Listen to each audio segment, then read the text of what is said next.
On your Tuesday episode of Locked On Raptors, are the Detroit Pistons here to stay, or do they have setback potential, much like a pretty recent Toronto Raptors team?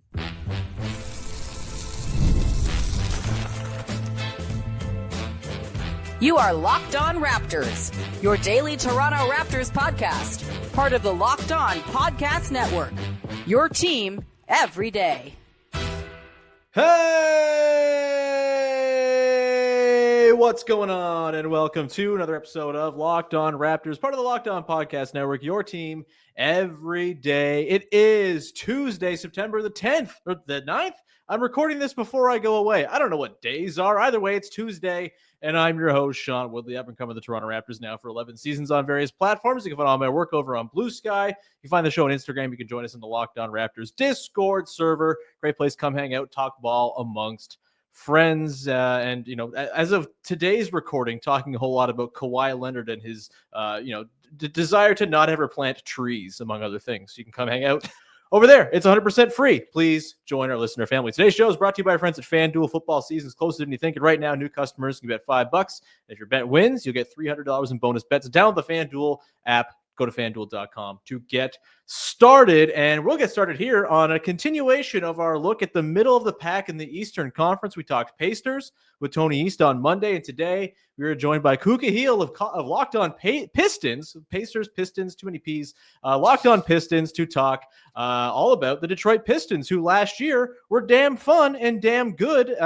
Kind of surprisingly so, I would say. Maybe even to Ku himself. They were an awesome team. They gave the Knicks a lot of trouble in the first round of the playoffs. And now comes the hard part, which is sustaining. We will get into whether or not this team has setback potential. We'll talk about who we got between the Raptors and Pistons in the Eastern Conference. But first, let me welcome him in. Ku, how's it going, man? How was your off season? How are you enjoying this ramp up to a Pistons season where there's like hope and expectation and like real stakes for what seems like the first time in a long time?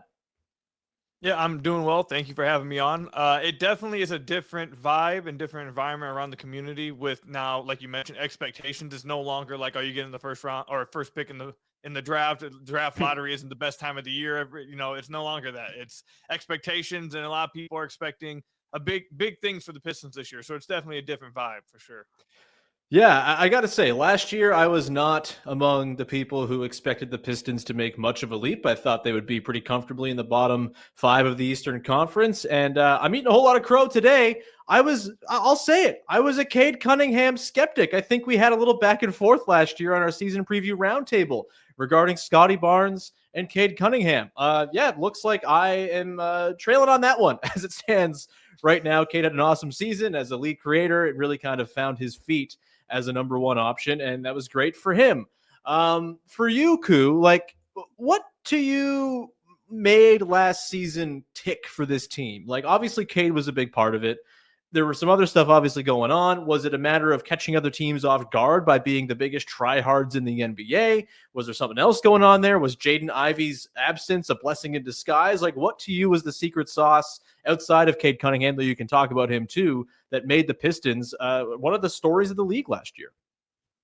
Yeah, I think obviously it starts with Cade. Cade took another step this past year. I thought Trajan Langdon, the Pistons' new president of basketball operations last summer, did a really good job of just bringing in NBA players. Last year, or 2 years ago now, during the season when the Pistons had one of the worst seasons in NBA history, arguably the worst season in NBA history, they were a lot of their minutes, majority. 2 of their top 5 minute getters were Killian Hayes and James Wiseman.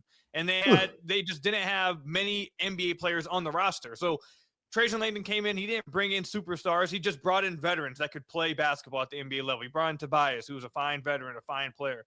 He brought in Malik Beasley on a bargain contract, which turned out to be an exceptional deal. Brought him in. Brought Paul Reed in, a guy who isn't going to play 20 minutes again, but just guys who are veterans and know how to play. And that just did a world of difference for the team. The locker room was tremendous. Also, THJ had to shout him out as well. Played a lot for the Pistons this past year. Quality, fine NBA player. Like, these guys were not stars, but they simply set the tone of how you're supposed to play in the NBA, 1, and 2. They provided spacing for Cade on offense. And I think this is the first time anyone saw Cade with spacing in his entire career, and he played extremely well with it. So I thought Cade took another step in his own development. He got a lot smarter. I talked with him about this during the season.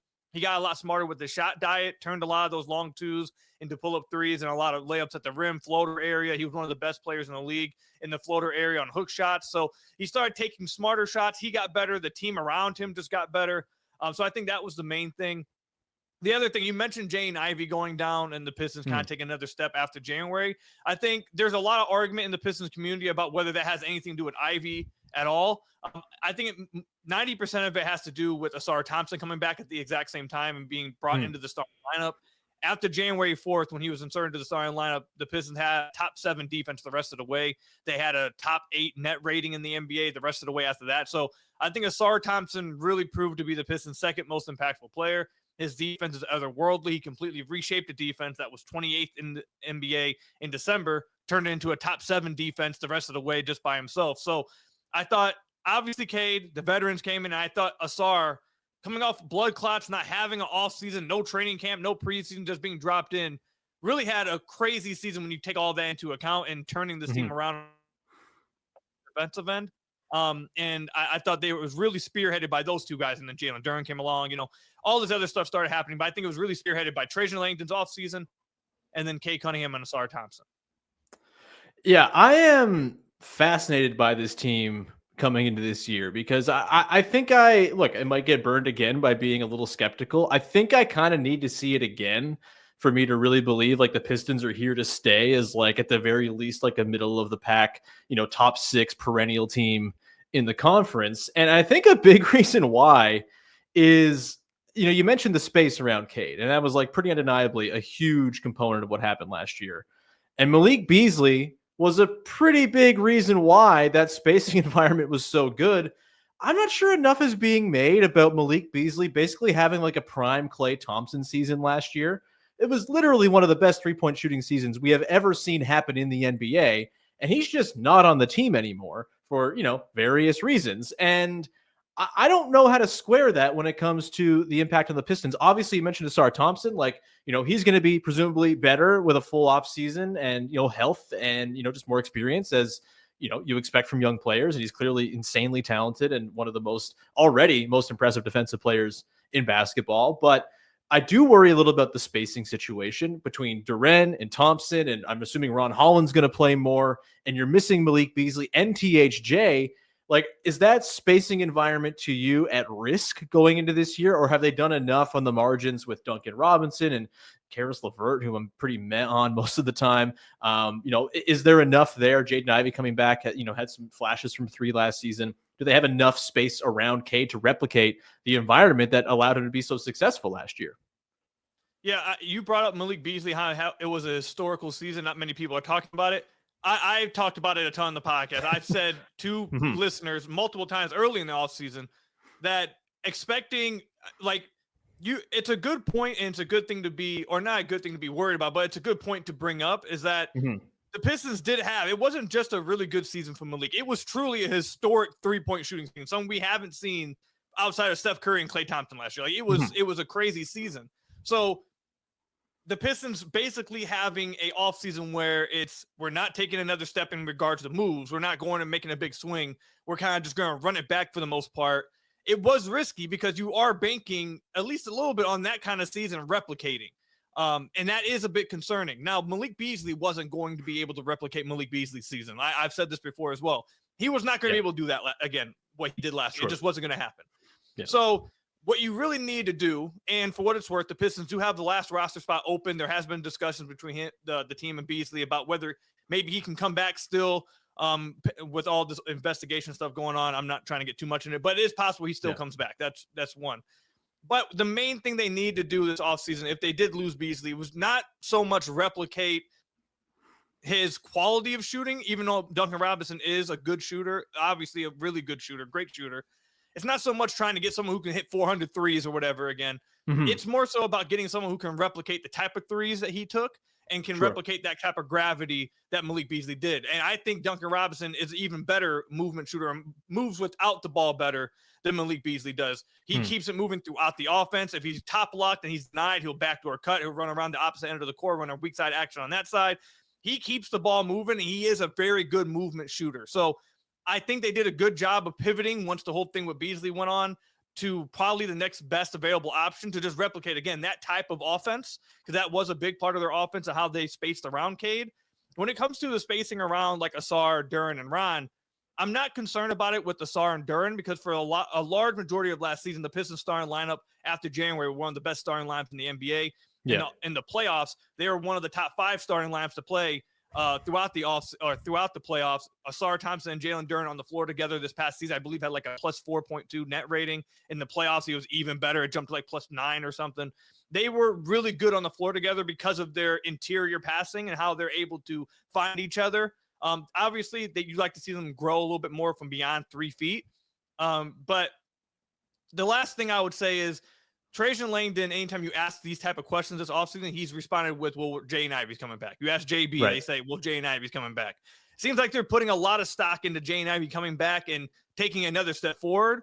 At the end of the day, I think it's fair for people outside of Detroit to have some skepticism about the team, because and I've said this before in the podcast, it's hard to predict anything with this team because all of it is banked into internal development, and no one can predict internal development. You can't, I can't come on here and guarantee you that Ivy and Ausar and Duren are going to take another step forward.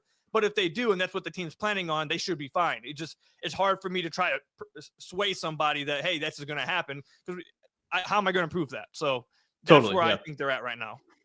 I do like the point about, them being able to get by without that sort of classic spacing in the front court. And I think we didn't see this with the teams that maybe went to the furthest in the playoffs last year, but I do think we've seen a trend towards teams can get by with a couple of non-shooters in the front court if they're creative with how they do things. And I think the Raptors are honestly an example of this too, right? I think they're banking a lot on Scotty Barnes and Jakob Poeltl getting by. And hey, when they were on the floor last year, they were, pretty competent and borderline effective at times. And in a season where that wasn't really a thing, the team did a whole lot. And so, yeah, I think the idea of uber spacing, this sort of 5-out utopia of basketball, it's a pretty hard thing to achieve for any team. And I think if you're creative enough, I think you can probably work around it. And hey, JB Bickerstaff has experience working around that with Evan Mobley and Jared Allen in the past as well, with his time with Cleveland. We'll come back into the side here, Ku. I want to tie this more to the Raptors as well, because I do think the Pistons kind of remind me a little bit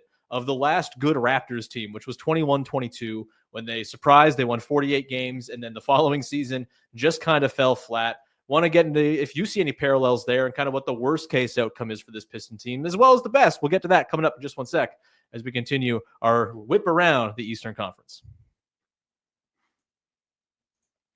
Today's show is brought to you by our friends over at FanDuel. The NFL season is up and running, and FanDuel is making sure you're ready for kickoff with a can't-miss offer. Right now, new customers can bet just $5, and if your bet wins, you get $300 in bonus bets to use across the app. That's a lot of fun. And if you're not a football fan, which, I'm maybe getting back into the waters a little bit this year, maybe I'm going to become a Bills fan because I'm tired of being a Titans fan, and it's the reason I stopped liking football. Maybe I'll be a Lions fan. Similar, geographic proximity. I like our pal Ku, and they seem like a lot of fun. I got a couple of Lions on my fantasy team. Maybe I'll go that route. I could throw some money down on them to win and have the good times roll in if the Lions can continue to do the thing and win football games. Of course, if you're not a football fan, all kinds of other sports as well. Baseball playoffs coming up, NHL futures, NBA futures. It's all there for you to go peruse. So you ready to play? Download the FanDuel app by visiting FanDuel.com to get started. That's FanDuel.com to place your first $5 bet. Go check it out. Get that $300 in bonus bets. Back at it here talking Pistons with Ku Khahil of Locked On Pistons. He does a great job over there. Please go subscribe to the show, damn it.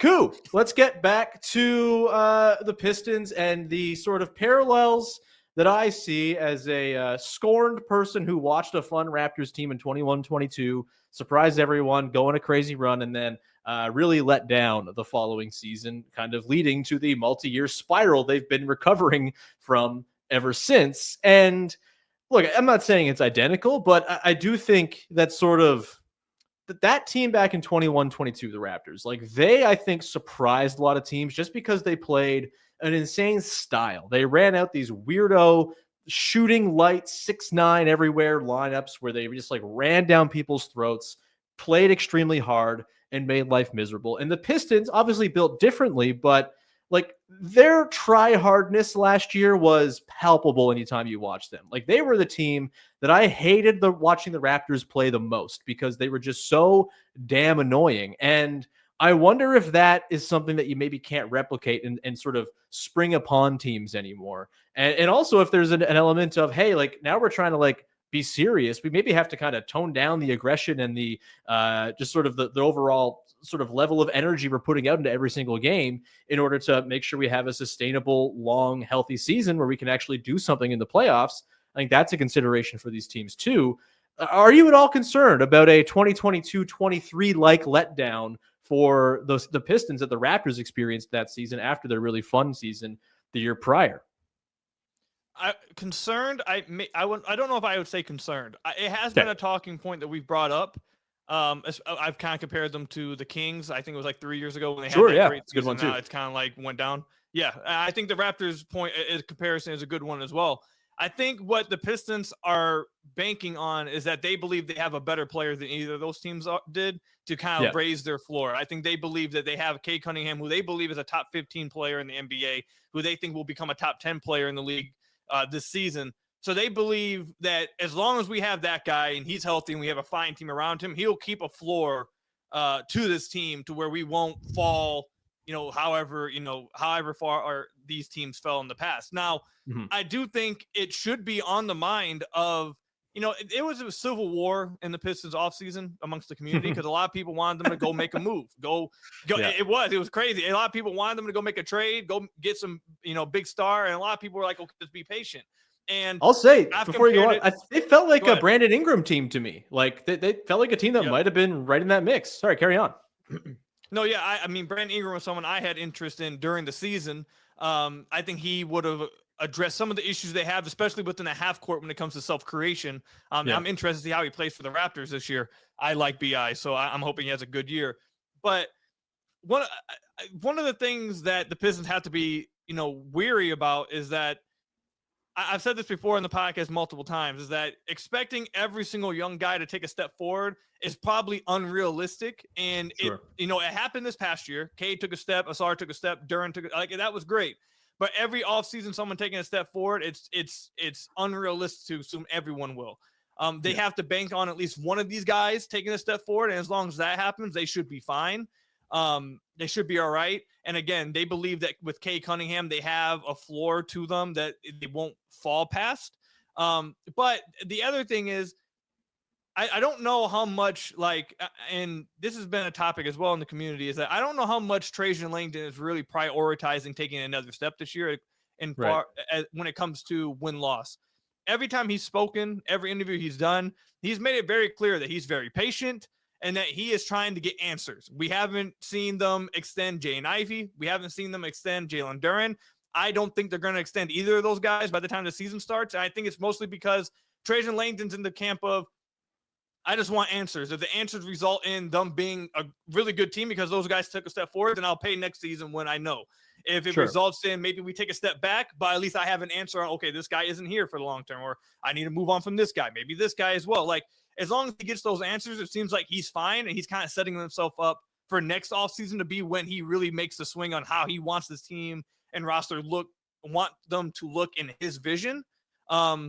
So I think that's where they're at. And I also compare it a lot to the stock market. Like, you're taking a chance either way. Like, you're betting, that the stock on these players will be, you're hoping that by the end of the year it will raise, and then you'll take that chance on that. But and the other end of that is you bet on that, maybe it happens, but if it doesn't, you'll get burnt. So you just have to figure out when you want to sell off the stock. So they're kind of playing a game here. They're waiting to figure out when exactly they want to make the move. It seems very clear they don't want to do it now. I mean, with that, you are hoping a lot, banking a lot on them just taking a lot of steps forward with the young guys. And if that doesn't happen, I don't know if they would take a step back to where it's like they fall into the play-in, because I just don't think the East is that strong. But could they replicate last year and be a 6th seed but with less wins? Yeah, if it doesn't go well, I think that could happen. Maybe 7th seed, but it definitely is on the board. So we'll see what happens. Yeah, I mean, that was the trap the Raptors of 22-23 fell into. That summer of 2022 is kind of where everything started to go wrong, where they were just like, well, of course Scotty Barnes is going to keep getting better. And of course, Precious Achiuwa spending half the season hitting threes is going to continue on, and he's going to become a guy. And it just never, kind of came through that following year. And their issues with just like a lack of, guard skill and big man play and stuff all just kind of came home to roost.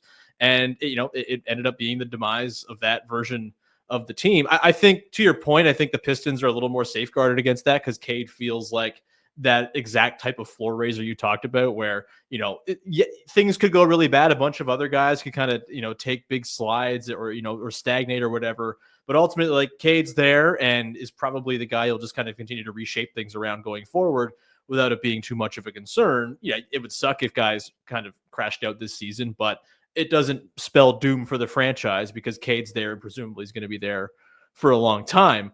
The Pistons, we'll get into it. We'll come back on the other side here, Ku. I want to get into that middle part of the Eastern Conference because I am a little more sort of open to the idea of basically any of these teams falling into the lower reaches of the play-in because I think it's going to be pretty jammed from like 4 to 10 in the conference. We will get into who you got between the Raptors and Pistons in the Eastern Conference mess coming up in just 1 second to close things out.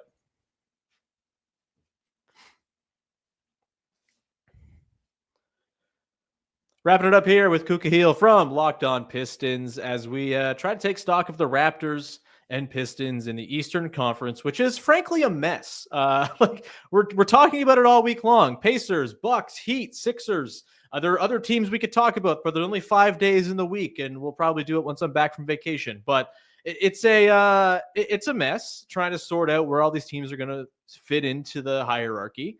You can kind of guess as to which ones will finish a little higher up. And I think the Pistons probably fall into that bucket of like, I don't think they're in that sort of Hawks Magic tier where I'm not even so sure the Hawks are like guaranteed to be the 4 seed, even though it seems like most people are penciling them in there. I think they're probably closer to that than they are the bottom of that group, which I'd kind of put the Pacers at and maybe the Heat.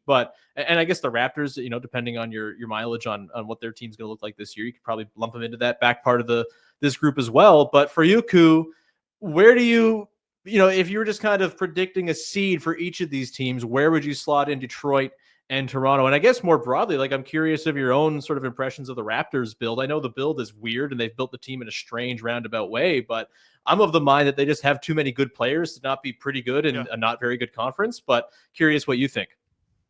So I'm looking at the standings right now. So I think there's a clear top 3 in the East. I think it's going to be Cleveland, New York, Orlando. Yeah. After that, I think we've talked about a lot over on Locked On Pistons. I believe it's going to be a battle between Atlanta and Detroit for the 4th seed. I think Atlanta is really good. I love their offseason. I love their future of their offseason that they made, especially with the trade that they made with former Piston GM Troy Weaver, who just gifted them a first-round pick that could be the first overall pick next year. So that's great. The Pelicans. But Derek Queen. Yes.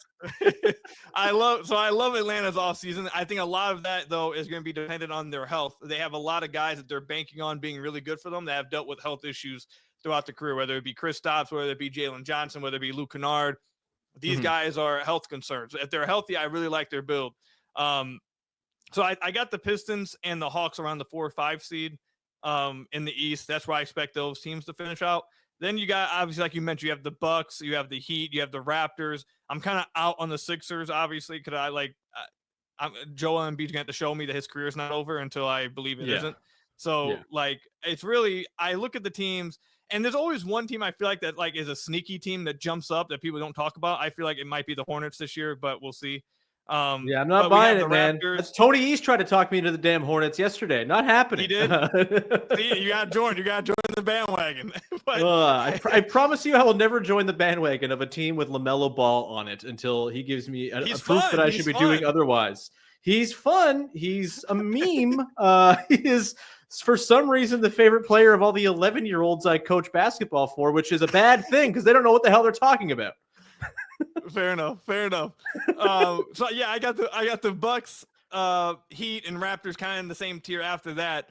I feel like you have to give the Bucks the benefit of the doubt because they have Giannis, and it's like I can't imagine Giannis being in a play-in. I just I can't see it, even though I really just don't like their team. I don't really like the offseason they had either. Like, I'm not a fan of it. But Giannis is Giannis. Bad. Yeah, but like I said, Giannis is Giannis, so I gotta give him that. The Raptors, though, the Raptors are a team that we've had some like lives over in the Pistons community and some spaces and stuff. We've talked about other teams and stuff. The Raptors are a team I'm really like, what's the word? Intrigued by, Sure, because yeah. they have talent, but I don't know if any of the talent fits together, and I don't know if any of the talent is as good as maybe Raptors believe it is. Like I really like Brandon Ingram. I'm a fan of his, but does he fit with what the Raptors are doing? I don't know. Scotty Barnes, I think is fine. I like Scotty, but I don't know if he's a 1 or a 2. And I feel like for the last 2 years, it feels like the Raptors are trying to figure that out as well. So I don't know if they're still trying to, push that. I don't really like RJ Barrett anymore. He has talent, but I question how good of an NBA player he actually is at this point now. I like Quickly. I really like Podol. So I like Grady Dick as well. Like they have talent throughout their roster. It's just a matter of, and I liked the draft that they had as well. Like there's things to like about the Raptors. It's just, I don't know if they fit together. But if Brandon Ingram can be as good as I think he is, especially when he's healthy, and Scotty can, at least, be what I don't think Scotty's bad. I don't think he's ever been bad, but I just don't know if he's as, can be asked to be as high, like the best player on a team. If Brandon Ingram can be that, and Scotty kind of moves down to that, star role player type of role, I think they could be sneaky. It's just, I'm really interested to see how it all fits together, I guess. I mean, all totally fair. And I think like they're probably the hardest team in the league to project because we haven't seen them play together at all over like really even excluding Brandon Ingram over the last couple seasons. It's been so disjointed, so tanky, so just like disrupted by injury, false start after false start. We've barely seen them together really since Quickly and Barrett arrived in Toronto. And even when they did, a big chunk of the sample we got was with Pascal Siakam on the team, which by the way, they were pretty awesome with Pascal, but then Jakob Poeltl got hurt. And then, we all know what happened after that. I think like, I maybe it's just because I do a daily podcast about the team and I have to be bullish, for my own sanity. But I do think the sort of overall, just like top to bottom talent of the roster is getting slept on a little bit. And I think really the fit concern comes down to, frankly, one guy. Like I'm pretty bullish on the idea of Ingram fitting in. I think everything he says, it sounds like he's just thrilled to be in a new situation away from New Orleans, playing with a new team. I think he's going to be adaptable. I think Scotty Barnes wants less of an offensive burden as well. I think like that's something he's eager to sort of change up his play style, to sort of allow for. And I think you could kind of have like a 1A, 1B type situation where Scotty is more like your anchor defensively, who's like more of a play finisher and sort of secondary creator. And Ingram is, in concert with Quickly kind of running the show a little bit on top of the system that they run, just kind of being how they run their offense anyway. It's like a very sort of egalitarian system, a lot of movement, a lot of cutting, et cetera, and dribble handoffs, things like that. I think Barrett, he's the weird sore thumb because he's not a great defender and he's not a three-point shooter that teams care about. I think we'll probably see them experiment with a whole lot of staggered lineups. I think he's not going to play with the rest of the starters, frankly, all that much. And I think it's been pretty telegraphed that he's not part of the long-term plans.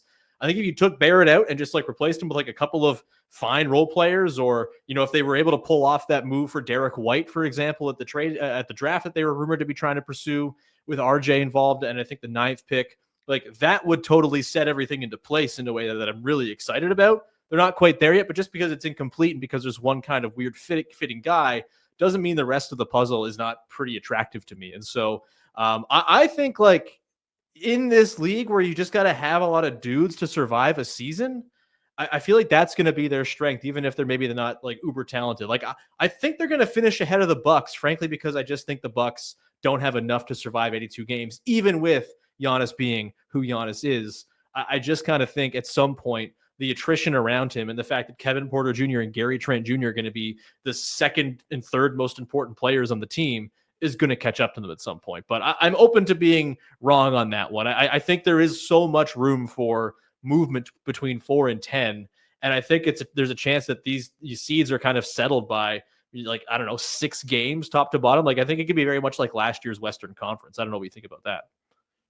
No, yeah, I think it could be very tight. I mean, the standings between 4 and like to the end of the season, the Pistons were fighting with the Pacers and Bucks for like the last like week and a half of the season. They were fighting for the 4th seed. Now Indiana ended up moving past them, but then you had Orlando and Atlanta that were kind of fighting with the Pistons for the 6th seed as well. Like it was very close until like the last week and a half, 2 weeks of the season. I remember it being a huge deal. I wrote about it quite a bit about which, should the Pistons potentially lose some games to try to avoid going against a certain matchup. So it's like, I think it's going to be very close between after the top 3. I think it could be very close because a lot of these teams have unanswered questions about them. Atlanta's with their health, like you mentioned with Milwaukee. Detroit needs to figure out, people need to see, are these young players actually going to take another step forward? And can they replicate a season that they had previously? Is the fit with the Raptors going to be good enough? Is Miami going to be serious this year? Like, it's like there's so many. And then is Philly actually going to be healthy for once? If they are, who knows what happens? Like, there's a lot of questions in the Eastern Conference in the middle of the pack. So I agree. I do want to ask you one question though before we wrap up, if that's okay. Yeah, fire away. Yeah. Where are the Raptors? Because I follow quite a bit of Raptors fans and talk with them a little bit. I get mixed answers here. Where is like the Raptors community on Scotty Barnes right now as like a foundation piece moving forward? Because last year, from the outside perspective, it looked like a lot of people believed that, this is the face of the franchise. I believe you guys were rumored to be involved in it, like not involved, but there's a rumor of like, oh, if you want to trade for, I think KD or something, then you could trade Scotty like 2 years ago or something, whatever. Right. And everyone was like, Scotty's the face. No, don't move him. And then that was after his rookie year, the one we talked about, where like he was awesome as a rookie, and then that was the summer where I think fairly enough, like people didn't want to trade him for KD. But yeah, right. And then this offseason, I feel like I've seen, at least from the Raptors people I follow and happen to see, it doesn't feel like it's that. It's not that they don't like Scotty, but it doesn't seem like there's that much confidence anymore of him being like a face of a franchise. So where are you guys at with Scotty right now? I mean, I can't speak for the whole fan base. The fan base has wild swings when it comes to being optimistic or doomer about all their guys. I'd probably come down somewhere in the middle. Like, I think Scotty Barnes is really good. I think his defense last year is one of the more slept on sort of individual skill improvements for that any player made in the league. He became just like a true impact. He's on the floor. The team is good at defense type of guy. And I think, if the team were better, he would have been very comfortably in all defense conversations. And I think he's got a shot to make a push at it this year. Offensively, there's this whole sort of notion that I think still corners of the fan base hang on to, that he's a point guard. He's not a point guard. He never really has been a point guard. And, it's as much as those illusions of Magic Johnson back in the day were fun, it's just not what he is. He's more like a power wing type who is kind of an everyman on defense. And I actually think he's like a better play finisher than he's really had any opportunity to be in the NBA, like especially since Pascal Siakam got traded. He's had to be like a lead creator, and he's just not overexposed doing that. And he did it last year with like a really poor situation around him. Emmanuel quickly was hurt for half the year, only played 33 games. Like that was the single biggest, detriment to the entire offense, was just not having his 3-point shooting and volume and ball handling. And Scotty was left having to create from the top a whole bunch. I think this year they're finally going to put Scotty into a position where he can actually like thrive and do the things that he's good at, which to me is like half the battle with whether a player is good or not, is are they being used properly? I think they're going to find that this year. And so I think he's in for like a pretty impactful season. We're doing our top 100 for Locked In NBA. And like, I had him in my like top 25 of impact for this season, because I just think the team is going to be pretty good and he's going to have a lot of say over that. And he might not be your classic like top 25 player in the league, but just pure impact wise, he's too talented and too athletic and too gifted defensively and as a playmaker and as a play finisher. He just does too much stuff well to not figure it out at some point. And he still remains 23 years old. So like, yeah, I'm by no means out on Scotty Barnes. I think his max contract is going to look just fine at the 25% max for the next 5 years as it kicks in this year. A year ago, I was saying he's better than Cade Cunningham. That was probably wrong, but, we all miss on things sometimes. And I think that's kind of where I'm at with Scotty. I'm very much in the middle and think he's a good basketball player who's going to give you max value, just maybe in less of the sort of on-ball creative role that the sort of the biggest Scotty heads out there wish he was going to be sort of occupying. But I think it'll be for his benefit that he's not doing that. Yeah, I as an outside person looking in, I completely agree with that. Like, again, maybe it's an ignorant opinion because I'm not watching the Raptors every single day or anything, but like I've long believed that Scotty should not be put into this lead creator role. He is a great play finisher. He's great at like these tertiary, kind of roles, these smaller things within offense. He's a great finisher around the rim, that kind of thing. He's a really good defender, obviously, like you mentioned. I feel like if you put him next to somebody who has the ball in their hands and he kind of can feast off of someone else's gravity, to where instead of it's him having to create everyone's off, I just don't think that's what he is. So I think the Raptors, he should look even better this year, and I think the Raptors could be sneaky this year. I'm just interested to see about the fit. And I'm hoping Brandon Ingram plays really well because I really like BI. Yeah, me too. You and me both, man. This was great, man. Thanks so much for hopping on the show. Really appreciate it. Where can people check out all your work? Yeah, you can find me over on Twitter at Ku Khahil. You can obviously find Locked On Pistons wherever you find this, Locked On Raptors on whatever podcast platform you listen to this on, over on YouTube as well. And also check out some of my work over on Substack. You can find it over at kukhahil.substack.com, or you can look it up by looking up the Pistons Kudos. Appreciate you having me on. Hopefully, we see the Raptors and Pistons competing against each other for a potential playoff season this year. Dude, one of my favorite things that I used to do on this show all the time was like crossovers with the Raptors contemporaries in the Eastern Conference, but they've been trash for years. And so I haven't really done that much because I'm not really interested in talking to like Nets guys about the Nets. And so, here's to hoping that the Raptors are in the middle of the pack in the East, as this week-long series is kind of predicting and hoping. We'll definitely catch up throughout the season. Thanks so much. And to you, the listeners, thanks for tuning in. We'll be back again tomorrow with Camille Davis from Locked On Bucks. We're going to talk about why the Bucks are trash. Giannis is great. Everyone else, stinky. We'll get into that. We got the Heat coming up later. We got Sixers on Friday as well with our pal Trill Bro Dude from Ball. You have all that to look forward to this week on the show, as I am, recording to you from the past, as I'm on vacation, probably surfing right now. Either way, talk to you soon. Thanks for hanging. Bye-bye. Damn it.